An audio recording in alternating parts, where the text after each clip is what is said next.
At 5, slow and steady wins the race as the cleanup of a West Eugene neighborhood gets underway. Good evening and thanks for joining us for NBC 16 News at 5. I'm Gold Meadows. And I'm Alan Matthews. The cleanup of the J.H. Baxter Wood Treatment Facility in West Eugene is a $10 million job, that according to the Environmental Protection Agency. Now in the assessment phase, area residents will soon see more movement beginning this week as chemicals are removed. The Environmental Protection Agency says cleaning up chemicals and hazardous waste at the shuttered J.H. Baxter site, which operated in the neighborhood for about 80 years, will be complex and time-consuming. It's anywhere between 8 months and a year. Right now we're just in the mobilization phase, so we're just setting up.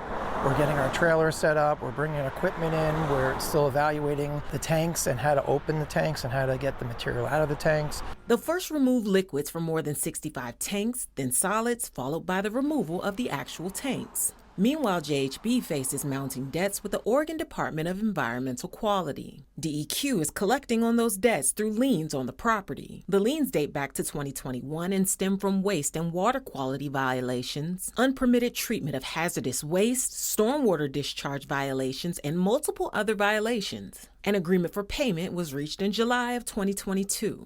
Came to an agreement that the company would pay the full fine, and by signing that, it made that amount due that day back in July of 2022. The company then indicated to DEQ that is unable to pay the fine. With interest, JHB now owes DEQ more than $350,000. Neighbors here have expressed concern about the contaminated soil. They're particularly worried about their plants and their animals. The EPA says the dioxins found in the soil can cause cancer and immune system damage. There was a Facebook post going around saying, contact me if you want to be on the list to get your soil tested. The post also said, don't eat eggs from your chickens or anything from your soil. And we've been doing that for 15 years. I grow a garden. I've been eating that food. It's just been ongoing.